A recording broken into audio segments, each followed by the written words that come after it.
Hi, everybody. For us here in Colorado, it's the beginning of week 5. I want to talk about two really important things in today's video. One, why are my kids making me so crazy? And two, random acts of kindness. In my classroom, as a 19-year seasoned teacher, I'm always helping my 8th graders to learn some very important life skills.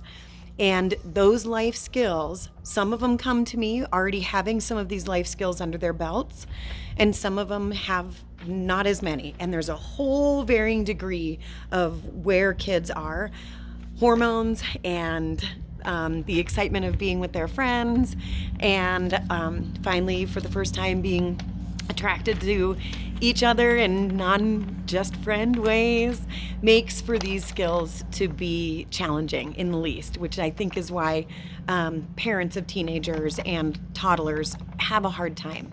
But anyway, I want to talk about a couple of really important things. I'm going to talk about first self-regulation and self-discipline, and how the two of them equal self-control. And so right now, with our own kids in this situation, we're probably seeing that their self-control maybe isn't there all the time. And of course, it's not going to be. We're in a weird pandemic. Things are super strange. But I do want to talk about self-regulation and self-discipline so that maybe you can do some things that will help them and you and in the situation, and for them to have a little bit more self-control in this time. I'm specifically referring to right now when I have my own children go do a task and I walk in and they've drifted and they are texting on their phone, or they've drifted off of what they were working on their computer and now they're playing a game or something like that. Now I get it, right? School isn't that fun and engaging right now. But there are ways that we can still be encouraging our kids to have self-regulation and self-discipline during this time so that they can be developing this skill of self-control. So let's talk about self-regulation for just a second. When you talk to your children about self-regulation, one of the things that you might want to talk to them about is their tone of voice. So here's how it could go, and here's how I think it should go, or at least how we could try. First of all, don't just say to your kids, watch your tone. They don't always hear it. They don't always hear their own tone. So instead, I think what you need to do is talk to them about how a certain tone of voice, what it looks like and what it sounds like. And this is what I do with my own students and my own children too, a lot. So I talk about what's happening and what it looks like and what it sounds like, and how I would rather see it look and how I'd rather hear it sound. And because if you just say, watch your tone, they don't understand what a negative tone is, what a positive tone is. And there are ways to do this. And of course, you need to be modeling it for them. So you can't yell at them, watch your tone, because you're not modeling for them what a good tone would be. But anyway, in this time, I think with self-regulation, getting them to be aware of their tone when they're asked to do things or asked to transition to a different activity or whatever is super important.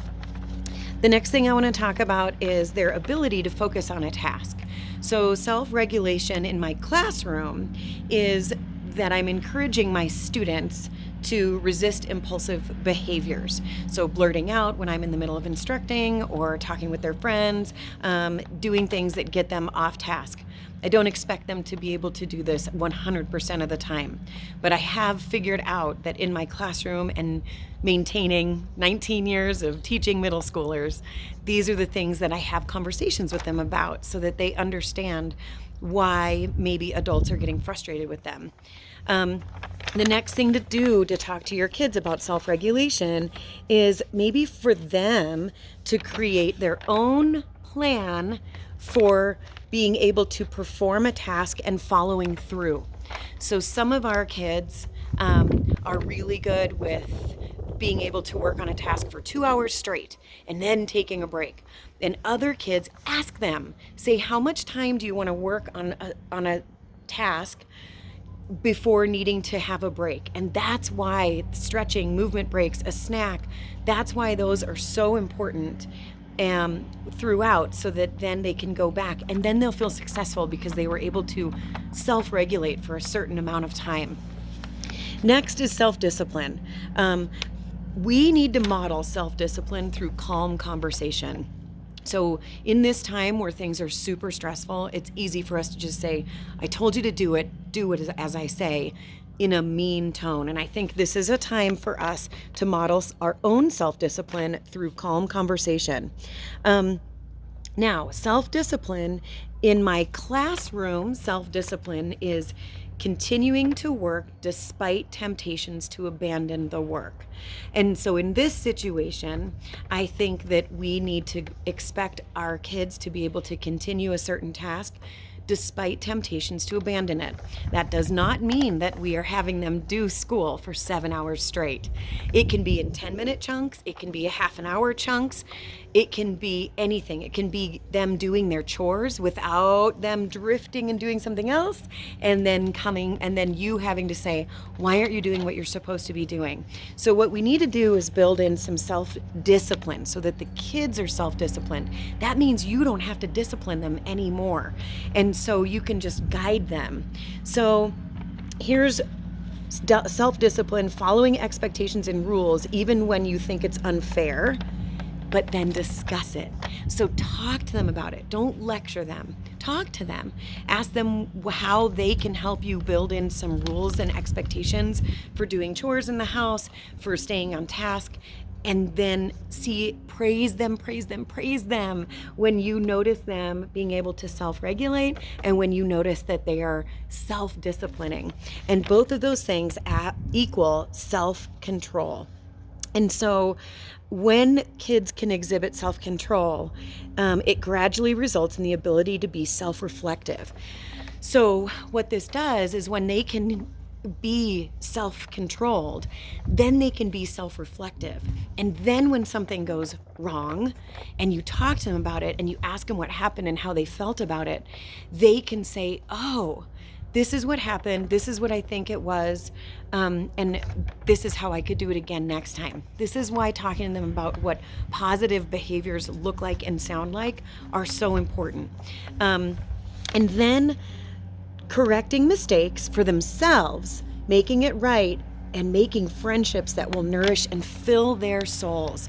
So kids who can have self-control when they grow into older teenagers and young adults and then adults, when they can be self-reflective, they'll start finding people who make them feel good instead of always having negative friends or people that pull them down the wrong path.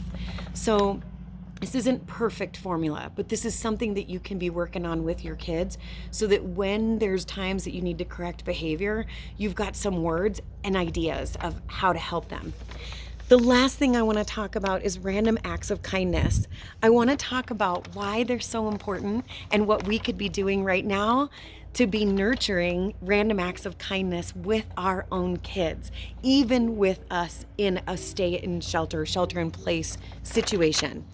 First, I want to talk about why random acts of kindness are so awesome and why they feel so good. So you'll see here that there's a bunch of things of why random acts of kindness are amazing. Random acts of kindness build empathy and they connect us to each other. It's about giving time and ideas and energy. It doesn't always have to be about giving money. You can be giving time and ideas and energy to something, and that's a random act of kindness too. It creates stronger communities, family communities, communities within your cul-de-sac, communities within your school. So random acts of kindness can really help to build communities, communities with friendships, and it makes us feel better. It makes us feel happy. So what I want to do really quickly too is talk about neuroscience, and that there are neurochemical drivers of happiness. And when we talk about happiness, there's a trifecta that's going on that are really important of why giving to others makes us feel better. When we give to others, this trifecta that I'm talking about is when we give to others, the thing that makes us feel happy are 3 different chemicals and hormones in our body, or chemicals in our body: dopamine, serotonin, and oxytocin. And so these are important because dopamine connects when dopamine is in our body, it connects us to motivation. Then couple that with serotonin, which that makes us feel happy. And when we're happy, serotonin helps us sleep better. And it's also good for digestion. And then oxytocin is blood pressure decreases when you've got that in your system. So all three of those, this perfect blend, is like the happiness hormone. And when you give to others, it makes you feel good because those three things are happening. So maybe this week you'll want to conduct a random act of kindness for someone in your family, in your church group, in your community. And how can you do that with social distancing? Well, I've got some ideas. Flowers are starting to bud. Maybe you cut some, put them in a jar, and leave them on somebody's doorstep. Your students could be making a note to their favorite teacher and either bringing it to them in person, or they could send it to them remotely. The next thing that you could do is mow the lawn for a neighbor. So lawns are coming back. We just got done with this big snowstorm. And instead of waiting to ask, if you know someone across the street it doesn't have the time or would just appreciate it, just have your kid mow their lawn too when they're mowing yours. Making a thank you note to health workers has been huge, and that's something that students can do, and you can display it on social media to help your kids feel good about something they're doing for others. Also, you could send a letter or a handmade picture in the mail to someone. We just got that from my little niece, and it was an awesome act of kindness. She felt good making it, she felt good sending it, and we were so surprised and we loved receiving it. Also, you could go through and give some food or lightly used items like clothing and stuff like that to a shelter, and bring your own kids when you go to drop those things off so that they feel what it feels like to give. So I hope that this video finds you happy and healthy, and I'll see you again next time. Mwah.